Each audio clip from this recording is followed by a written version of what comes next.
This is our subject-specific science talk. And first we just want to go back to our framework and say we really want to stress the backwards planning model. And so we're going to start here and develop the standards and say, hey, this dictates what we want students to focus on and then to demonstrate mastery of in the applications. So these are the overarching big themes to focus on. And then the second part is assessments, which the onus is on the writers or the teachers to then formative, and then summative at the end of the unit, and then at the end of the course say, yeah, you have demonstrated that you can own, individualize, substantiate with evidence the standards. And then we get to the lesson planning part to say, this is how we spell it out in today's lesson plan. And so there's 3 standards in science, and I really just want to talk you through the PowerPoint, how we're going to develop those into the lesson plans. The first one is just to take the Humanities Crucial Questions framework and filter it through science. You're gonna see not every one of the crucial questions come up often in science. That's okay. You don't have to exhaust all the questions, but to aim at where it is relevant in both the biblical and countering worldviews. Specifically, most often we come into conflict with the materialistic worldview. So in that standard, the first thing to really look for is this constant flow between design, which dictates purpose, which displays beauty. So why is an anteater designed the way he is? Almost blind, but ridiculously acute sense of smell. Why does a spider have so many eyes, so many legs? So in each anatomical structure that you're studying, design that obviously is endowed from the Creator. What does that say about the purpose that this creature has a very distinct God-endowed purpose? And then both the design and the purpose displays incredible beauty. At the flip side, the materialistic, based on Darwinian gradualism, says there's always evolving process, including macroevolution. The Christian side doesn't have an issue with microevolution, where species change within the species. It's jumping from species to species. And currently we have no evidence of any transitional species. Even going back in history and from a paleontological point of view, there's no clear evidence of transitional species. And so if there's a transitional species, what that would say is, wow, this species is in between 2 fully functioning species. And so it would have parts that were lacking in design, lacking in purpose. So it would be purposelessness, which purposelessness is a major fruit of just materialism in general. But when we see every creature has distinct purpose, that really refutes materialistic worldview. Specifically, Michael Behe, Darwin's Black Box, really brings in the idea of irreducible complexity. My eyeball has tens of thousands of parts working simultaneously so that I can see. You remove one of those parts, I can't see. So it's not like I can evolve from an eye that only had one part, and over billions of years I now have 40,000 parts working together. It's all or nothing. So it's irreducible complexity means I can't reduce it. It's so complex, it has to have every part fully functioning at the same time, which really attacks macroevolution, and there's not a clear response for that. The other area that we've already discussed is that we won't get into again is just the principles of non-contradiction, the principles of cause and effect. Materialism doesn't have an answer for, because there is an initial cause. And to say that something comes from nothing absolutely violates the principles of non-contradiction in science.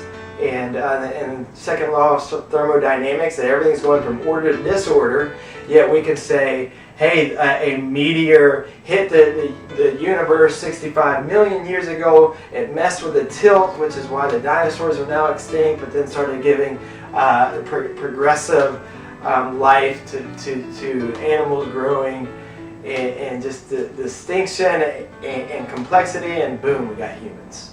That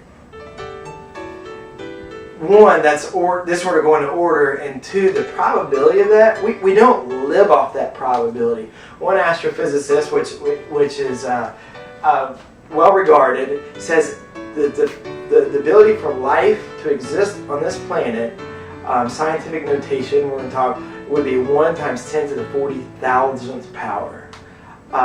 Ridiculously improbable. So what materialist lives off those probabilities? Go to Vegas and bet based on those probabilities, right? If the fact that life would stop existing quickly because of those probabilities, I'm probably not going to go out of my house today. Who lives on anything you do in life based on those probabilities? It's completely improbable. And so just coming back to, if you're a materialist, one, you're taking huge leaps of faith on probability. Two, you're saying nothing has purpose, everything's derived from chaos, going to chaos, which should lead to only a nihilistic lifestyle. And yet most people who claim evolution live with very clear purposes. In fact, we often see materialists that morphing with postmodernism, fighting for human rights, fighting for different kinds of rights, and yet at the same time, if we're just more involved animals that are just fighting for survival of the fittest, where do you see an antelope standing up for the rights of another antelope when a lion kills them? No, it's like, I'm going to run faster than you, so I get away and you get killed. We're so distinct as humans from animals. And nihilism, materialism, they don't answer that. And the other big issue that we bring in here that we didn't talk about in humanity's crucial questions is what about suffering? You know, what about suffering? What's the answer? Well, the creation, sin, redemption, consummation paradigms really shows suffering is a very real part, both because of sin, but also that we see with Christ taking on our suffering through incarnation to save us out of it, and then calling Christians in 1 Peter 4 to do the same. Suffering's real, and we embrace suffering because we have a great future hope. How does materialism, nihilistic points of view, how do they deal with suffering? So then you move on, and the next part of this, the PowerPoint is just the epistemological basis to materialism. First off, it's this idea, like we've talked about before, that we moved away from religion and then towards reason and rational thinking into enlightenment, and that was based off empirical studies. First off, I just want to re-emphasize, empirical emphasis in science originated from Christian scientists. There's nothing not Christian about an a posteriori point of view in epistemology and science to say, hey, we did good research, unbiased research, and it proves this, and it's always going to go in conjunction with Scripture. Now, I think it's interesting at times to point out church and empirical thinking have been at odds, and at times because it's been biased research, but at times we know the heliocentric model of the Earth orbiting around the Sun was actually truthful. And yet the church, they put Galileo into house arrest. And then even nowadays, are there specific battles that the church is fighting because Scripture says it so clearly, like back in the Reformed Church, Reformation days, they said Galileo, it clearly says that the sun moved back 15 degrees during Joshua's battle, and so it's the sun that moved, not the earth. And then later, I believe it's Isaiah, it says that the earth is fixed. So the earth can't ever move, everything has to move around it. And yet, if you look clearly in the Scriptures, that there were some a lot of liberty taken in exegesis say this is a clear proofs of an Earth-centric model of the universe, and it just wasn't so. So, where do sometimes we take wrong interpretations to